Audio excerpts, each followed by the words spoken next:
నమస్తే. ప్రస్తుతం మనతో పాటు ఉన్నారు వెనిలా స్పార్కల్ నుంచి సీనియర్ న్యూట్రిషనిస్ట్ డాక్టర్ వెనిలా. వారితో మాట్లాడదాం. హలో వెనిలా గారు. హాయ్ గీత, ఎలా ఉన్నారు? బాగున్నాను. మీరు ఎలా ఉన్నారు? చాలా బాగున్నాను. సో మనం కామెంట్స్ లో ప్రత్యేకించి వాళ్ళు అడుగుతున్న సమస్యలు ఏవైతే ఉన్నాయో వాళ్ళ ప్రాబ్లమ్స్ చెప్తూ ఉన్నారు. డెఫినెట్ గా అవే మనం పిక్ చేస్తున్నాం. ఎందుకంటే కొంతమంది డైరెక్ట్ గా రాలేరు, అలా కలవలేని వాళ్ళు జస్ట్ వాళ్ళకి సజెషన్స్ కావాలనుకునే వాళ్ళు వాళ్ళకున్న ప్రాబ్లం చెప్పడానికి ట్రై చేస్తున్నారు. అందులో కొన్ని కామెంట్స్ నేను తీసుకున్నాను. అందులో భాగంగా అడిగింది ఏంటంటే, కాళ్ళవాపులు బాగా వస్తున్నాయి, మేమేమైనా ఆహారంలో మార్పులు చేయాలా, ఎందుకు ఇంతగా వాపులు చూస్తున్నాము, అడుగు తీసి అడిగేయాలన్నా కూడా నొప్పులే, కనీసం ఎంత ఇబ్బంది అంటే చెప్పలేని ఇబ్బంది, అది కొంచెం దూరం కూడా నడవలేకపోతున్నాము అన్నట్టుగా చెప్తూ ఉన్నారు. ఎందుకు వస్తాయండి ఈ కాళ్ళవాపులు? ఇంకా ఏదన్నా ఆరోగ్య సమస్య ఏమైనా ఉంటే వస్తుందా? రీజన్స్ ఏంటి? యా, డెఫినెట్ గా ఎవరికైతే హిమోగ్లోబిన్ తక్కువగా ఉంటుందో వాళ్ళకి వాటర్ కాళ్ళల్లో బాడీలో వాటర్ రిటెన్షన్ పెరిగిపోతూ ఉంటుంది. హెచ్పి కనుక 9, 7, 5 ఉండే వాళ్ళకి ఇంకా ఎక్కువగా వాటర్ రిటెన్షన్, ఐరన్ కంటెంట్ తక్కువగా ఉన్న వాళ్ళకి వాటర్ రిటెన్షన్ బాడీలో కంపల్సరీగా అవుతుంది. ఓకే. సో వాటర్ రిటెన్షన్ వల్ల కూడా మనం వెయిట్ గెయిన్ అవుతాం, ఐరన్ తక్కువ ఉండటం వల్ల కూడా మనం వెయిట్ గెయిన్ అవుతాం. ఆబ్వియస్గా వాటర్ రిటెన్షన్ అవటం వల్ల మనం వెయిట్ గెయిన్ అవుతాం కాబట్టి మన హెచ్పి లెవెల్స్ అనేది మనం బ్యాలెన్స్డ్ గా మెయింటైన్ చేయడానికి మన హెల్త్ బెనిఫిట్స్ కూడా హిమోగ్లోబిన్ చాలా ఇంపార్టెంట్. సో హిమోగ్లోబిన్ పెరగడానికి ఆకుకూరలు బాగా తినాలి. క్యారెట్, బీట్రూట్, అంటే షుగర్ పేషెంట్స్ అవి ఎక్కువ తినకూడదు, కానీ ఆకుకూరలు, నువ్వుల్లో ఐరన్ ఉంటుంది, అంజీర్, డేట్స్, లివర్ లో నాన్ వెజ్ లో అయితే లివర్. నేను ఎప్పుడు చెప్పే బెస్ట్ ఫుడ్ ఫిష్ లో ఐరన్ ఉంటుంది, ప్రోటీన్ ఉంటుంది. సో క్యాలరీలు ఒకటే, కానీ will get so many benefits from fish. అది సాల్మన్ ఫిష్.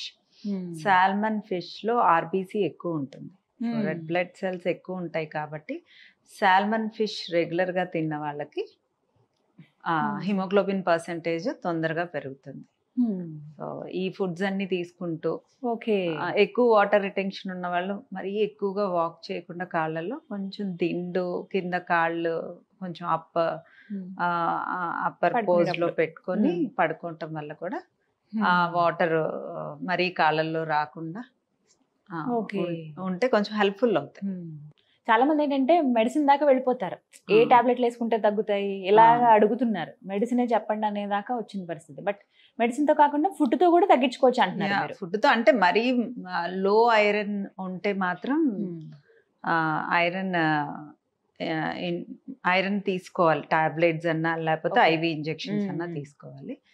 లేదు మినిమైజ్డ్ గా 10 ఉంది 11 ఉంది అంటే మనం దాన్ని, కొంతమందికి 11 ఉన్నా కూడా ఐరన్ లెవెల్స్ లో ఉంటాయి, ఫెరటిన్ లెవెల్స్ లో ఉంటాయి. సో దాన్ని బట్టి మనం ఫుడ్ ని, ఐరన్ ఉండే ఫుడ్ ని ఎక్కువగా తీసుకోవటం వల్ల వాటర్ రిటెన్షన్ అనేది తగ్గుతుంది. మనకి హిమోగ్లోబిన్ శాతం గురించి మాట్లాడుకుంటే మగవారిలో ఎంత ఉండాలి, ఆడవారిలో ఎంత ఉండాలి అని చెప్తూ ఉంటాం. అయితే చాలా మందికి ఏంటంటే మేజర్ గా చూస్తున్నది తక్కువగా ఉండడమే.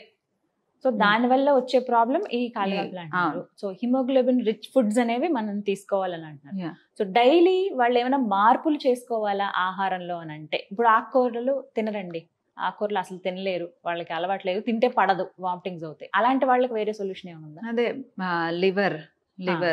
లివర్ లో చాలా ఐరన్ రిచ్ ఉంటుంది, ఫిష్ లో ఎక్కువ ఐరన్ రిచ్ ఉంటుంది. రోజు అంజీర్ తీసుకోవటం వల్ల ఐరన్ చాలా పెరుగుతుంది, డేట్స్ తీసుకోవటం వల్ల ఐరన్ ఎక్కువగా పెరుగుతుంది, carrot, beetroot, is all food gives you iron. Main thing, non veg తినే వాళ్ళైతే కంపల్సరిగా ఫిష్ తినండి. సో ఇది సాల్మన్ ఫిష్, ఒమేగా 3, ఆర్బిసి పెరుగుతుంది, ఐరన్ రిచ్ ఫుడ్, ప్రోటీన్ ఉంటుంది. సో ఇన్ని బెనిఫిట్స్ ఒక చిన్న ఫిష్ తీసుకోవటం వల్ల, ఆ చిన్న క్యాలరీ కౌంట్, ఒక క్యాలరీ కౌంట్ తో will get so many nutrients. Okay, so అవి సరిపోతాయి తీసుకునే వాళ్ళైతే. ఓన్లీ వెజిటేరియన్ అయితే ఇందాక మీరు చెప్పినట్టుగా ఆకుకూరలు ఎంతైనా కొంతమంది తింటారు, బట్ అవి వాళ్ళు ఏ టైంలో తీసుకోవాలి? మన డైట్ లో మీరు అంజీర్ అండ్ డేట్స్ కంపల్సరీ ఇంక్లూడ్ చేస్తాను. ఎందుకు ఇంక్లూడ్ చేస్తానంటే iron is very important. Vanilla గారి డైట్ ఫాలో అయ్యే వాళ్ళకి చాలా మందికి ఐడియా ఉండే ఉంటుంది. మార్నింగ్ టైంలో వారు తీసుకోమనేటువంటి ఆ డ్రై ఫ్రూట్స్ ఏవైతే ఉంటాయో అందులో కంపల్సరీ కంపల్సరిగా అంజీర్, రాత్రి ఖర్జూరం పడుకునేటప్పుడు చెప్తారు. కూడా కంపల్సరిగా అంజీర్. ఒక రీజన్ అదా? అది. Right right right. ఇప్పుడు అర్థమైంది. అన్నిటికి వీడియోస్ చేస్తుంటే తెలుస్తుంది డైట్ చేసినప్పుడు కన్నా కూడా ఇవి చూసినప్పుడు చాలా మందికి ఒక క్లారిటీ వస్తుంది. సో ఖచ్చితంగా అంజీర్ అలాగే డేట్స్ అనేవి వారి డైట్ లో భాగం చేసుకోవాలి. అయితే ఇవి జ్యూస్ రూపంలో తీసుకోవచ్చా, లేదు రాత్రి కొంతమంది నానబెట్టి మార్నింగ్ తీసుకుంటారు, అలా కూడా నమిలి తీసుకోవచ్చు. అలా తీసుకోవాలా, లేదు జ్యూస్ పరంగానా అనేది ఒక డౌట్. ఒక్కొక్కసారి జ్యూస్ పరంగా, నేను ఒక్కొక్కసారి డైరెక్ట్ తీసుకోమంటా, ఒక్కొక్కసారి జ్యూస్. అంటే ఒకే రకంగా రోజు వెళ్ళకుండా బాడీని కొంచెం అటు ఇటు మౌల్డ్ చేసుకుంటూ ఒకటే అలవాటు అయిపోయినా కూడా బాడీ రియాక్ట్ అవ్వదు. సో నేను అలా బ్యాలెన్స్డ్ గా మారుస్తూ ఉంటాను డైట్ ని. సో అందరూ అలానే చేసినా కూడా అది బెనిఫిట్. అయితే కాళ్ళ వాపులు ఎవరికైతే ఉన్నాయో బాగా, వీళ్ళు ఖచ్చితంగా ఈ ఫుడ్ ని అవాయిడ్ చేయండి అనేటువంటి ఫుడ్ ఏదైనా ఉందా? అస్సలు తీసుకోకూడదు ప్రాసెస్డ్ ఫుడ్. ఓకే. కంపల్సరిగా ప్రాసెస్డ్ ఫుడ్ ఎక్కువ తీసుకోవద్దు, కార్బ్స్ ఎక్కువ తీసుకోవద్దు. ఓకే. తీసుకున్న కాంప్లెక్స్ కార్బ్స్ అంటే వెజిటబుల్స్, ఫ్రూట్స్ ఉండేవి తీసుకోవాలి. షుగరీ కంటెంట్ ఉండే కార్బ్స్ తక్కువ తీసుకోవాలి. అప్పుడు వాటర్ రిటెన్షన్ తక్కువ. అంటే జంక్ ఫుడ్ కానీ ఇవన్నీ ఏంటంటే ఇన్స్టెంట్ గా వచ్చేస్తాయి, వండుకో అక్కర్లేదు, కడుపు నిండిన ఫీలింగ్ వస్తుంది, ఇన్ని ఉన్నాయి కదా, దాంతో మనకి మంచిగా అనిపించి తీసేసుకుంటూ ఉంటాం. తినేస్తారు, వాటర్ తాగేస్తారు, అయిపోయింది. అప్పటికి మళ్ళీ నెక్స్ట్ వర్క్ వెళ్ళిపోవడము, ఆ మీన్ టైంలో మధ్యలో తీసుకోవడం చేస్తూ ఉంటారు. సో వీటి వల్ల మేజర్ ప్రాబ్లం అనమాట. ఫైన్. సో ఇవి తీసుకోకుండా మంచి ఫుడ్, నట్స్ చెప్పారు చక్కగా. ఓకే. వీళ్ళు ఎక్సర్సైజ్ ఏమైనా చేయొచ్చా? వాకింగ్ చేయొచ్చు, కానీ మరీ ఎక్కువ కాళ్ళ వాపులు ఉండే వాళ్ళు కొంచెం ఎక్కువ శాతం పడుకొని కాళ్ళు అప్పర్ పొజిషన్ లో ఉండి కింద ఏమైనా దిండు అలా పెట్టుకొని పడుకుంటే better. Right. Thank you so much అండి, చాలా క్లియర్ గా చెప్పారు. సో విన్నారు కదా, వెనిలా గారు ఒకటే చెప్తున్నారు, ఎవరికైతే కాళ్ళ వాపులు ఉన్నాయి, ఇబ్బంది పడుతూ ఉన్నారు, మేజర్గా ఫుడ్లో కొంచెం చేంజెస్ చేసుకోండి, ఏవైతే తను సలహా ఇచ్చారో అవి పాటిస్తూ అప్పుడప్పుడు వాకింగ్ చేయడం కానీ ఇలాంటివన్నీ చేస్తే డెఫినెట్గా మంచి రిజల్ట్ ఉంటుంది అంటున్నారు. లేదు మేము డైట్ ఫాలో అవుదాం అనుకుంటున్నాం వెనిలా గారు అంటే కనుక స్క్రీన్ మీద కనపడుతున్న నెంబర్స్కి కాల్ చేయండి, ఫుల్ డీటెయిల్స్ తెలుసుకోండి.